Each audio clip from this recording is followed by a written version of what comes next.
Boom. Good morning, good afternoon, or good evening, depending on when you are tuning in. My name is Jonathan Torres-Herrera, and you are watching or listening to the JTH show. Today, let's talk about if Parler is making a comeback, Gorilla Glue Girl lawyers up, Texas winter turns deadly, and should you invest in Bitcoin? But first, roll the intro.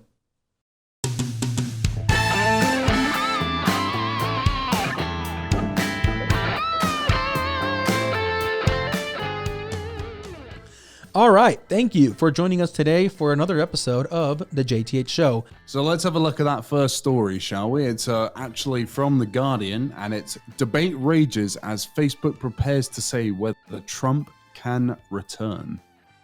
So controversy over former president's ban has prompted letters from activists and record 9,000 comments. Ooh.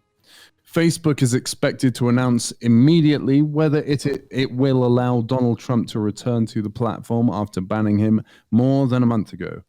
The decision will be the most consequential. The decision will be the most consequential yet, made by Facebook's oversight board, a group of 20 members, humanitarian activists and religious experts. Oh God, to lawyers and a former prime minister. Oh. I wonder who that could be. So the board, which launched in late 2020, is meant to function as an independent arm of the social platform, making binding decisions on a selection of its thorniest content moderation issues. Okay. So basically, we'll see whether Trump can return, the real Donald Trump, or whether we're just going to remain in. You have Twitter that banned him permanently. I saw an article not long ago about it. Like they say it's permanent. Like that's it. He's not going to come back to the platform. I mean, at this point, do a Parler being back, right? Or allegedly, right? Yeah. Working on being back. Whatever, man. Just wait for Parler. Parler's going to give Trump a megaphone, right? If he decides to go there. Mm-hmm.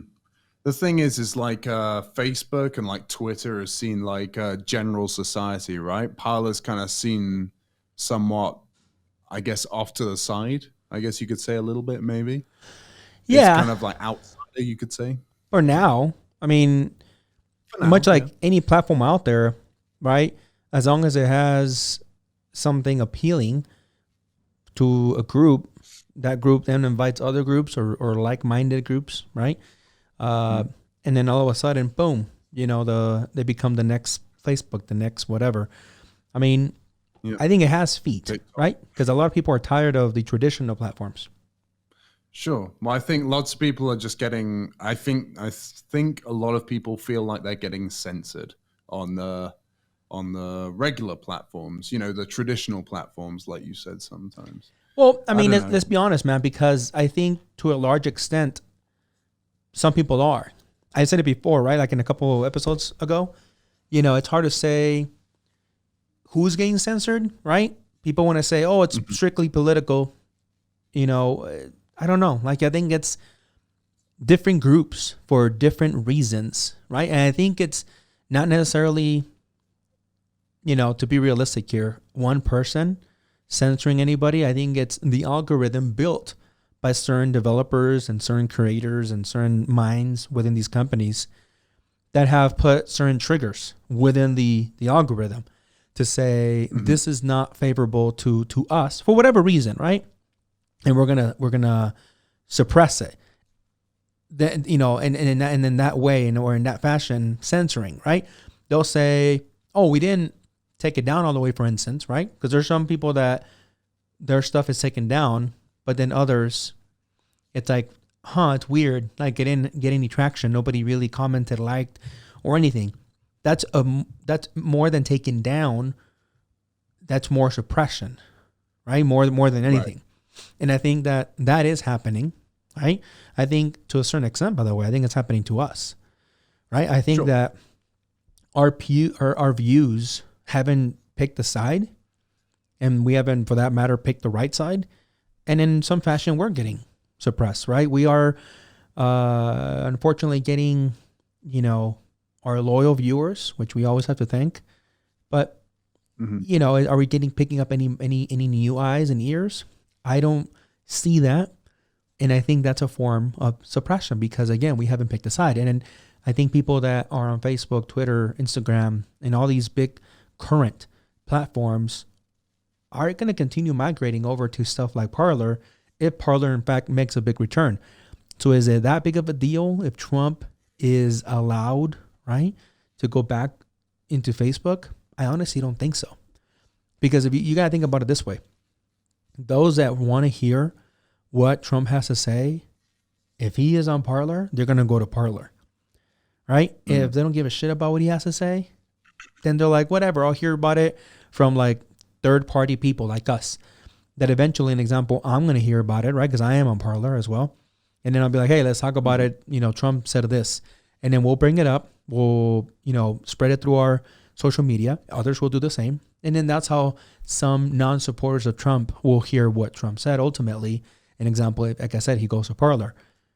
Do I think is that big of a deal? No, not when it comes to like Trump being on Facebook or not. I think it's a big deal that Facebook can do that, period. But again, the argument is, well, hold on, they're a private company. They can do whatever hell they want with their platform.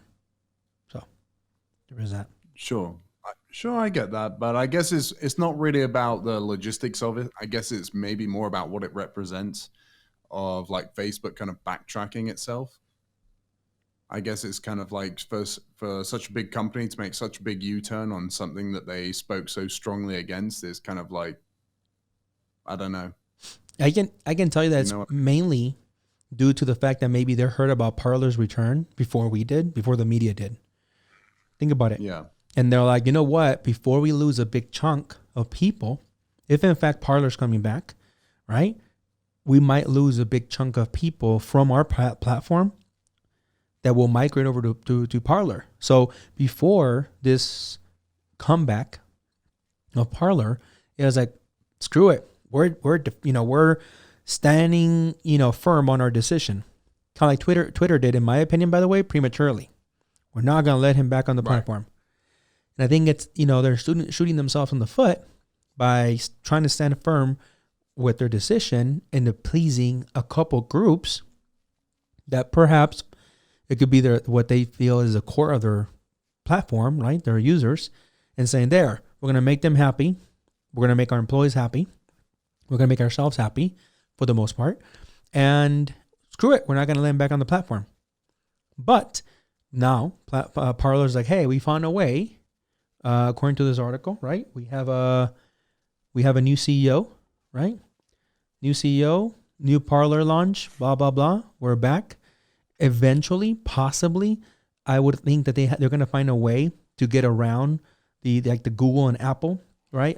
Bans, because I believe it's still banned or removed from Google and Apple, as it says right here. So let's just say they find a way to get around that, right? To get on people's devices. But what happened is Facebook now is they're going to face possibly a massive migration away from the platform. All it would take is for Parler to be online, I would say for maybe a year, maybe two, to really work out the kinks of the UI, right? To really have a really intuitive, smooth, clean interface that people like the experience, so a good UI, UX, right? And then people would just start, again, migrating, right? Because all it is really a way for people to communicate. That's really what all these platforms are. We try to pretend like they have like these groundbreaking differences. And I would argue that the only one really that has that right now is accepted, by the way, by the people, is TikTok. Everywhere else, it's like a lot of the same. The stories, all of them have stories. Twitter has stories now. Facebook has stories. Instagram, like they're all the 20 seconds to a minute little things at the top. TikTok just took it to a whole different level and says, fuck it, that's all our app will be, is stories, basically, at a minute max. So once Parler figures that and says, how can we incorporate that into our design, into our experience? Think about it. If you have, let's just say, hypothetically, your mom, your pop, your sister, everybody communicating that you know of that is close to you, even friends, best friends on Parler, what are you going to naturally do, dude? You're going to download it or find a way to get it on your phone and then slowly open up Parler before you open up Facebook. And again, it doesn't happen overnight, but that's a big a real problem for these apps, and not just Facebook, but for Facebook, is that it can happen. Now, do they care enough? I don't know. I would say maybe not, because they run with the idea that they are Facebook, and we're Twitter, we're fucking rich, and we're this, and we're powerful. So I just thought it was quite funny. I saw the name Meckler. He sounds like a supervillain from a Marvel comic or something like that. You got Bruce Banner, Peter Parker, Mark Meckler. Makes sense. Yeah, I don't even know who he is. But I can tell you that it helped them, obviously a ton. That that Parler ousted the previous CEO, right? So he's like, oh my God, I just got a raise. So that helps. Right, because I believe the previous CEO, they saw him as like this very negative, pro-Trump, individual. So it could also be another way for Parler to just repaint the narrative, right, that they started with, and saying, hey, we are going to be still your choice of platform for for freedom of the real freedom of speech. But don't worry, we no longer have the other CEO, which was like, bad for image. You know what I mean? Right. Yeah. So they're gonna try. They might take a more like centric kind of, political stance. Maybe as a company in general. Maybe it just won't be the right. Maybe it'll be the alternative left as well. Maybe it'll be the alternative center as well. Who knows? Maybe it'll be the anarchist app. Who knows? Yeah, I like that. I don't mean to say I like it, but yes, true. I like that thought, though. The alternative, whatever, right? If you're an alternative to the left or to the right, get over here. This is the app. Just come over here. I mean, again, it could work, man. You can, pull certain people that don't feel welcome anymore on these other apps and pull them over. That's a lot of money that these applications are losing, right? Especially Facebook with all the ads nowadays. Like, I don't know about you, but damn, man, it feels like that's what half of Facebook is nowadays, or my feed, or ads. Is pretty much, right? Yeah, it's like 5 posts from somebody I know, right, or people that I know, and it's an ad. 5 more posts and another ad, and another ad. It's like shit. So it's a lot of money that they're losing. But I don't know. I think really all we're gonna have to do is wait and see if in fact that's that's gonna play out. But the fact that they're making a comeback, I think it is a little threatening. Yeah, for sure. I mean, it could be very interesting as well. It'll be interesting to see how it plays out for them, to see if any of our ideas are kind of right, Yeah. But I guess let's see what happens, because stranger things have happened where the alternative left and the alternative right have actually worked together in some way. Like, you could even say the Nazi Party is National Socialist. It's two ends of the spectrum which were apparently combined. National Socialism. Yeah. They go. So who knows? You can have the Parler be the next Nazi platform. App. I don't know if they want to go with that, but I'm not trying to give anybody any ideas. But don't quote us on this, please. Yeah. I mean, let's see. But anyways, let's see what else is out there. Yeah. What else do we have in terms of news? Why don't we talk about the Gorilla Glue one whilst we're recording? Well, in other news tonight on the coronavirus front, no mask, no problem. The Gorilla Glue. Gorilla Glue. I wonder if this is actually really good for Gorilla Glue. Like. Do you think so? Do you think they're gonna have to change their name as well? Well, it's like the coronavirus, dude. It's I think at one point Corona, right, the beer, was like, no, this has to be great. And then all of a sudden people just shifted on them, and it's like, we're no longer going to drink Corona. It's like, why? Because it's like, now you cannot not think of the coronavirus. And it's like, But wait a minute, we're a beer. We're being Corona as in Spanish, like Corona, you know? Nope. Sorry. So I think it's going to be a lot like that, man. Like, I think at the beginning, it might have been good press. It might have been like decent, solid, you know. But now it's just like, now it's for the wrong reasons, right? Like, let's look at this article real quick. So we have, yet again, second woman who put Gorilla Glue in hair told she may have to shave it off. Good. Sorry, repeat that again. Second woman. Second woman, dude. Second woman. That's count on 1, 2 that put Gorilla Glue. Gentlemen, this is insane. Like, you know, come on. You know, this chick right here. Look at those crazy eyes. Those are some crazy eyes. First of all, okay. You know, she heard of Tessica. You know she did. You know it wasn't like, oh my God, a total coincidence that we did it on the same day and I never even saw your video. No. This chick right here, she knew, right? So why? Like, even the article is like, you know, just why? She has been hospitalized, she's now been to a hospital who told her she might have to shave her barnet. I don't know what that is. What is that? Is that hair? Oh, no, that's an English expression actually for hairdo. Oh, I okay. guess you could say. All right. Mm-hmm. You know, it's like, screw this, man. Like, first of all, that's something Tessica, all right, with all due respect, should have been told. And if she wasn't, she should have been like really seriously considered. You know, like, hey, you got to take it off. Yeah, we have that doctor, right, who was able to figure it out or whatnot. But still, like, all this crazy conversation around Gorilla Glue, like, no, you gotta just see. This is where I feel like society has to take some hard looks at each other, right, and say, no, we're not gonna glorify stupidity. We're not. We're just, you know, you go into the freaking ER, dude, and you're like, I need help with this, and you're like, what happened? You're like, you know, that's the wrong hospital. You want to go to no, stop it. I mean, my hair. It's like, not in here. I mean, up here. And they're like, that's okay. What's wrong?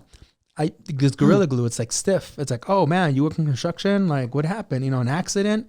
Oh, no, I ran out of hairspray. What? Mm-hmm. You know, it's like, yeah, I need your help. Okay, sure. Somebody bring me the clippers. You know, we'll end it right here. We're going to end it right effing here. You know, especially after, you know, you have another case. No, mm-hmm. We're not. Because here's all that's going to happen. People are so unoriginal in today's society that all they're going to do is just copycat. Right? This is what this is. I mean, it's a effing copycat, dude. You know, 20-year-old. Come on, 20-year-old. You know, now Tessica, I believe, was in her 40s, if I'm not mistaken. I may be wrong here, by the way. Tessica Brown, age. Let's see what she's 13 things you didn't know. How old is she? I believe she's in her 40s, dude. Right? Maybe we should call her agent. Oh, yeah. Oh, we're going to get into that one right now. Age of 40. Yeah, can we talk about this? Or are we going to get in trouble for talking about her age? But yeah, I mean... 40 years old. Where is it? Where did you see it? Up. I think it's there. It is under where Gorilla Glue is in bold. Go down.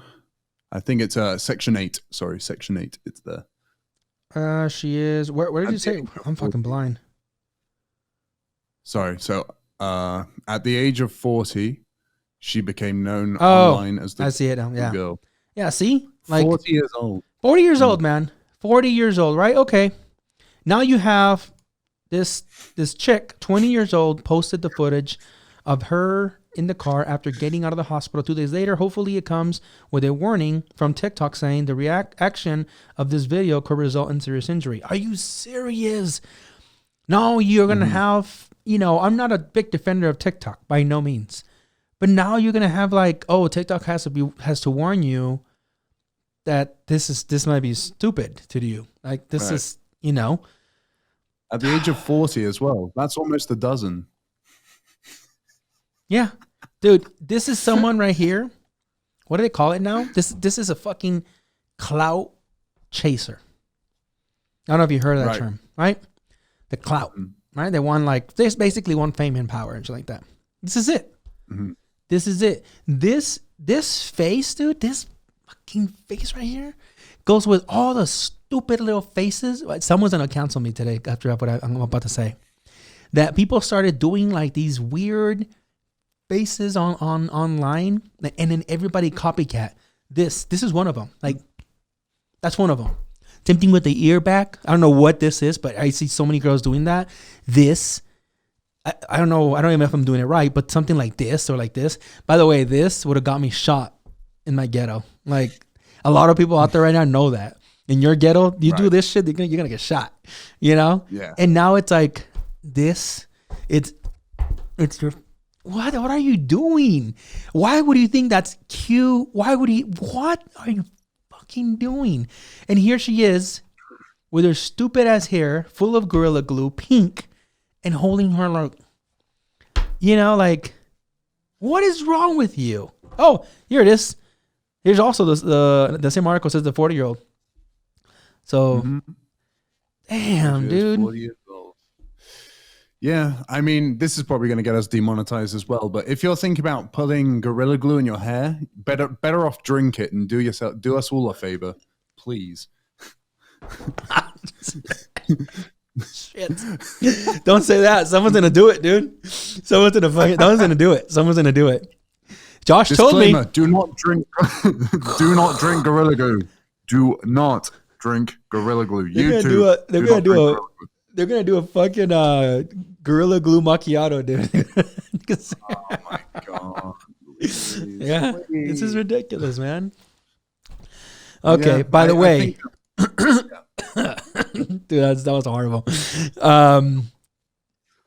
If you guys don't know, you guys can't talk shit anymore, including of Tessica Brown, right? So there's this article that we found where her lawyers are now threatening to sue a blogger who's calling out.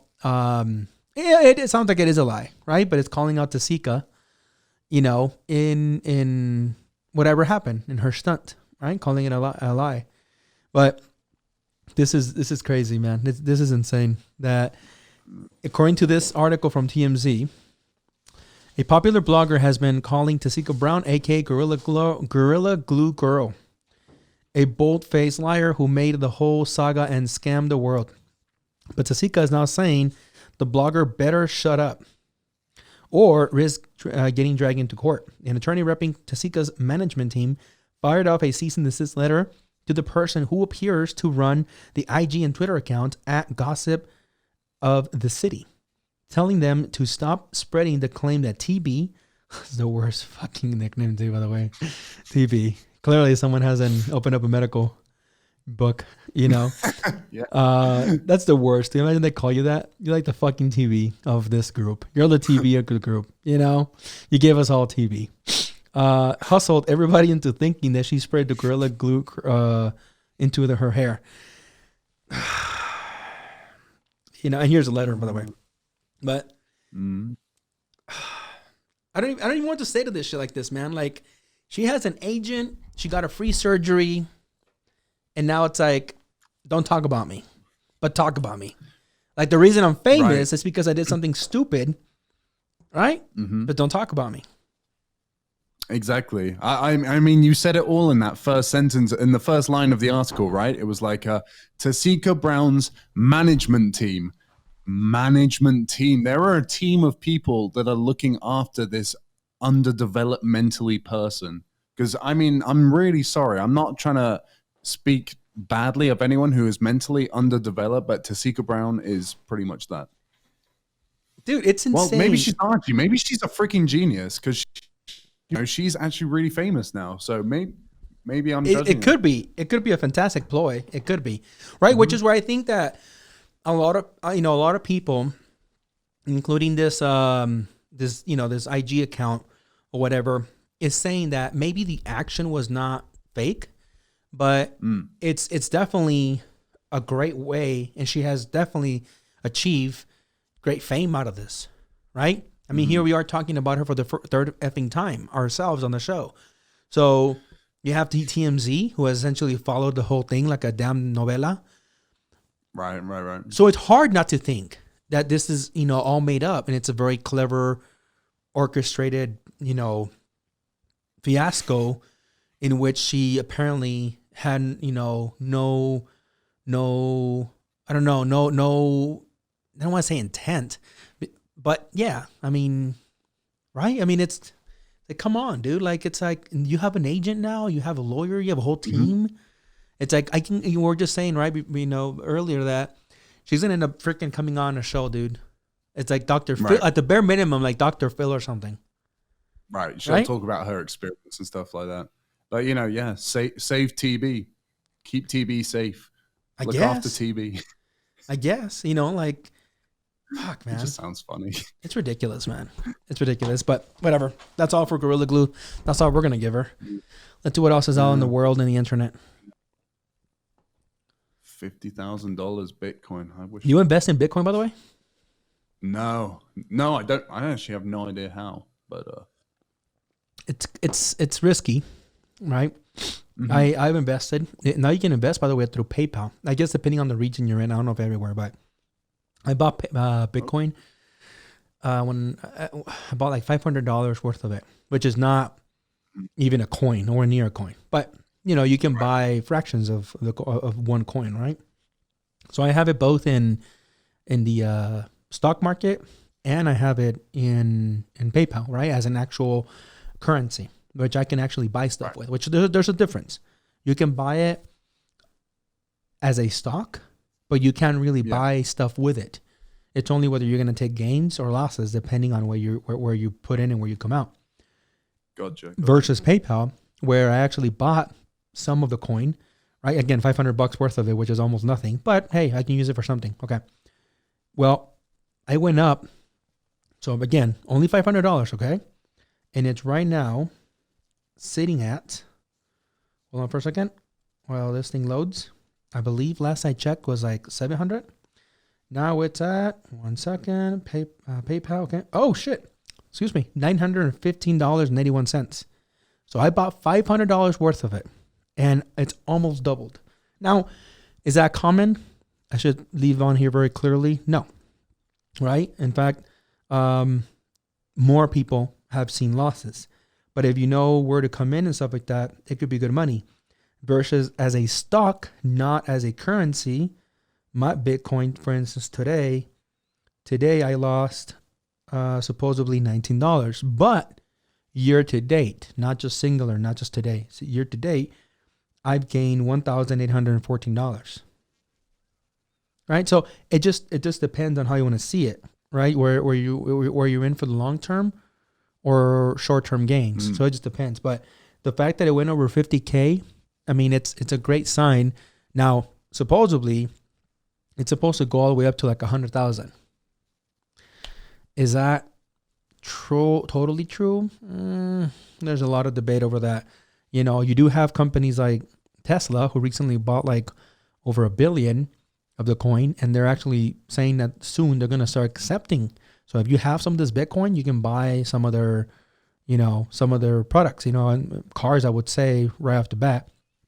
But if more companies get into that, like there's another bank that I saw that got into the coin as well, like a really old bank. I don't remember the name. It's not one of the popular ones, but it's a supposedly really old bank. And they're going to start using it and accepting it. So, if more of these companies get into the coin, I can see how it can go to 100K or more. But there's also only so much that's out there, right? And there's companies that buy up a lot, and then they want to manipulate the market by dropping it, right? Selling some of it, buying some of it. People do that all the time, right?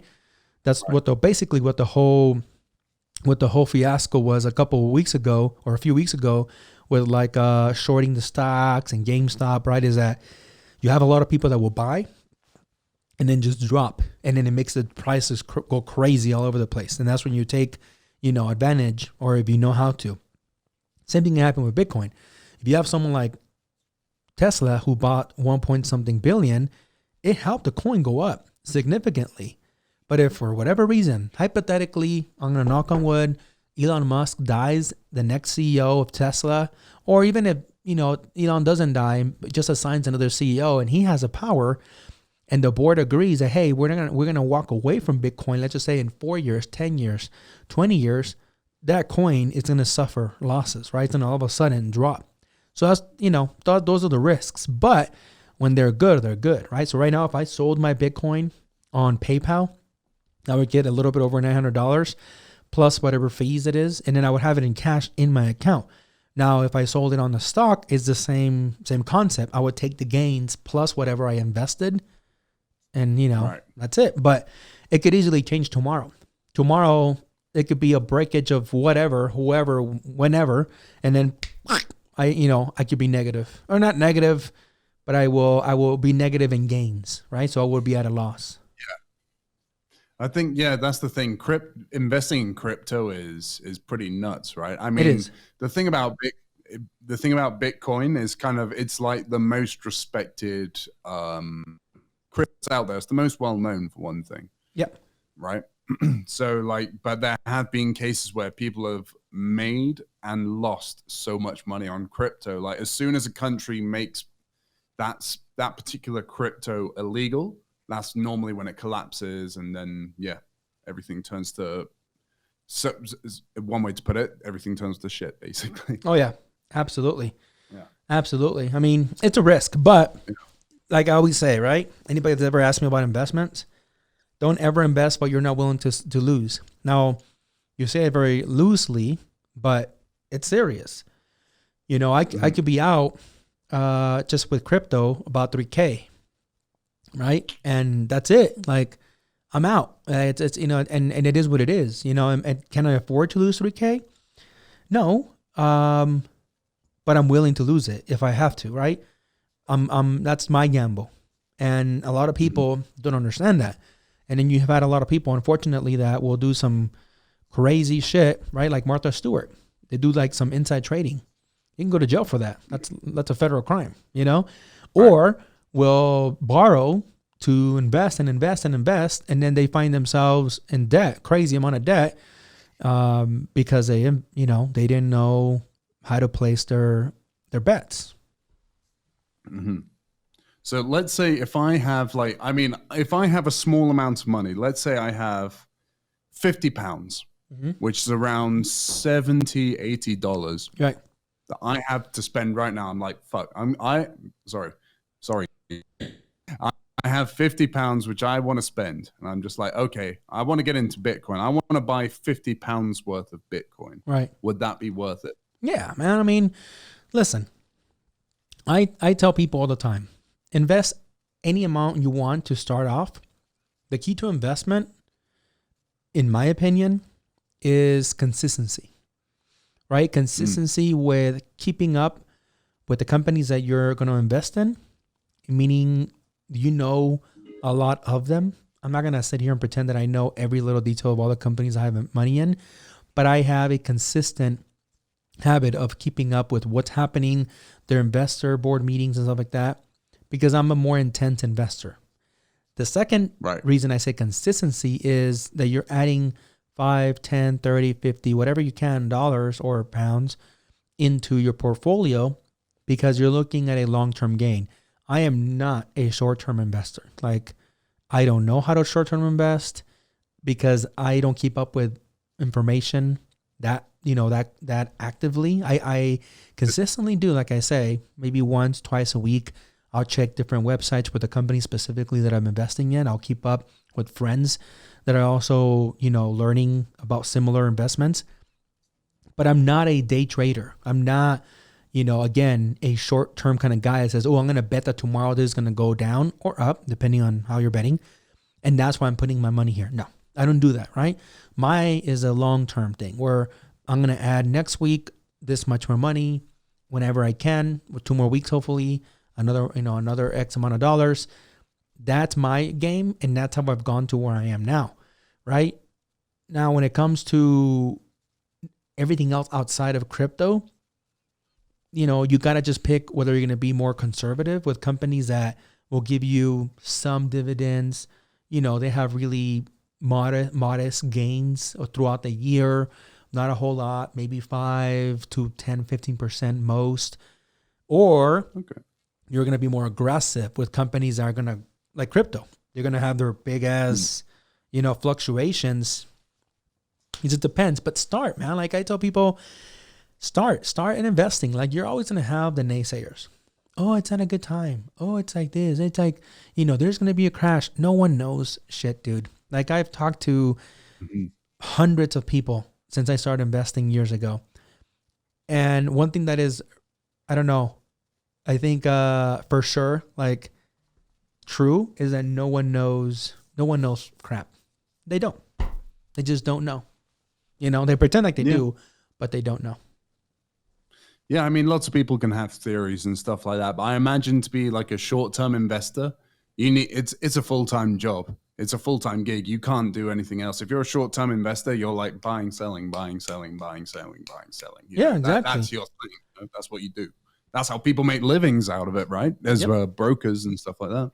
Yeah, but I would, by the way, to answer your question, I guess at the end, I would throw, again, if you're okay with losing, right, on those 70, 80 pounds you said, or dollars, I'm sorry, I would invest it. Why not? I would wait for a little bit of a dip when buy at a loss. That's like investing 101 in my opinion, is buy it when it's at a dip, right? When you hear that crypto had a dip, like today it went up to $50,000, but it went back down. I believe, hold on for a second. I believe it went back down to 48,000 from the 50,000 it had earlier. Hold on. Yeah. 48.7 according to Robinhood.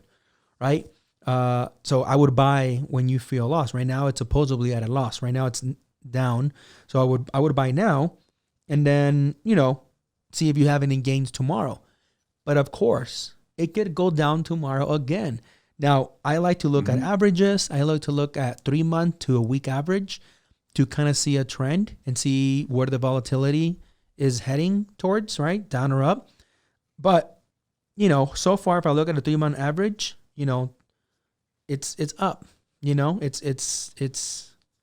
it's up, right? If I look at a, 1 month average, right? So you start looking at and saying, all right, whatever, I'm going to dump, $100, $50, whatever, and see what it goes. And, when you're investing, by the way, one thing that people don't understand, they think that they're losing that money right then and then. If they put $50, they just lost. If it went down to $2. You don't lose it until you take it out. That's one thing that it's like, it's so common. I mean, it's common knowledge if you're investing, but with new investors, they don't realize like, I don't want to, I just lost $2 today or $5. I'm just giving you a very basic example. No, unless you remove the money from the stock market. If you leave it in there, you're not losing anything. It's just the worth of your investment, right? Versus if you gain $5, you're not adding your $40 plus your $50. No, it's your $40 and it's worth now $45. And if you take it out, they're going to give you $45 minus any convenience fees or whatever the application that you're working with charges, right? As opposed to if you're buying crypto, as in literally buying crypto in like PayPal, that's different. That's different than investing. Make sense? Right. Yeah. I mean, it's similar. I understand because currency is always changing in value. Like for instance, the president of Mexico got sick with COVID and that's why the peso got weaker. The prime minister of England, when he got COVID, the pound got weaker as well. There's lots of other things, buying, selling, trading, like how, lots of other extra things that you don't think about when it comes to like business, like oil or something like that. But it's good. It's good to invest, man. Like I said, I would say if you, are okay with investing those $50, throw them in and kind of see where it goes. You're either going to love it or you're going to hate it. So like if I put that 50 pounds on, like, would it be actually buying part of a coin or would it be more for, okay. So it'd be buying part of a coin, not stocks in Bitcoin. Correct. In PayPal.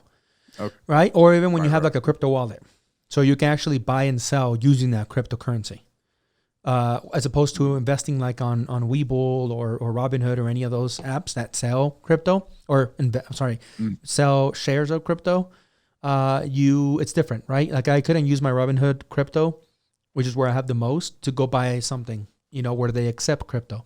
I can't, because it's an investment. It's different. It's a stock market investment. It's not a actual crypto buying currency. Like it's not that tangible, but yeah, exactly. You get it.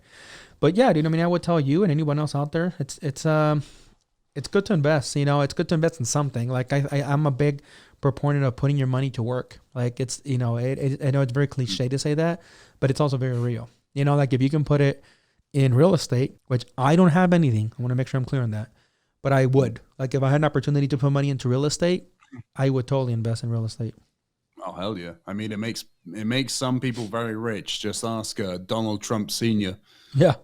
Well, his dad is the one that really made, Donald Trump's dad is the one that made all that money, in real estate. Donald Trump Sr. Sorry. Yeah. Exactly. So, and it gave him, Donald Trump, the son, a whole lot of money. And that $1 million to one little investment, or what do you say? One little loan. It's $1 million. Dude, yeah. Whatever. Anyways.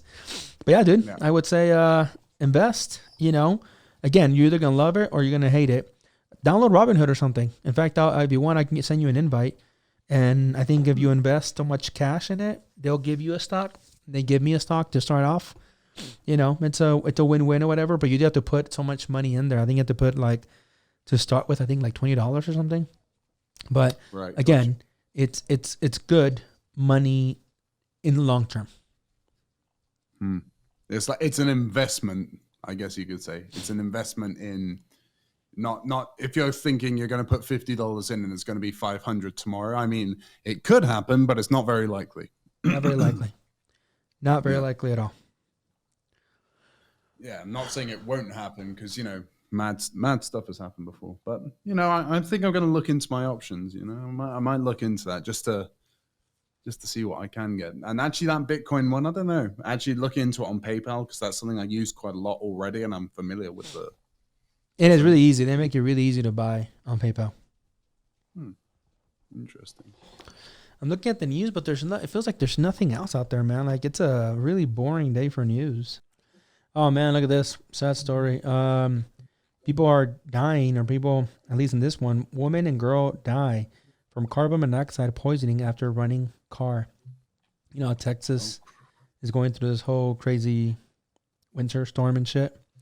It looks like people have turned to their vehicles for warmth because Texas, essentially, their power grid has failed in a lot of major cities.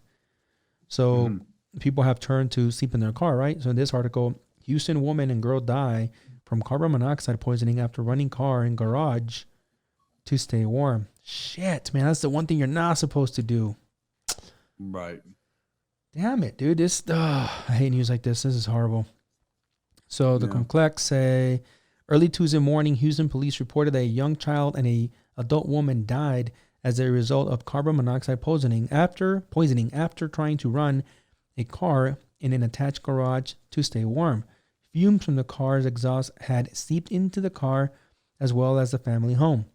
The police, as well as firefighters, were conducting a farewell check just after midnight when they found the two. The woman was found in the car while the girl was reportedly, 8 years old, was found in the house at the time. Shit. Fuck, man. In the home, they also discovered an adult man and 7-year-old male child who were alive, unconscious, and then transported to a hospital. Initial indications are that the car was running in the attached garage to create heat as the power is out. The HPD said in the statement, cars, grills, and generators should not be used near or in or near a building.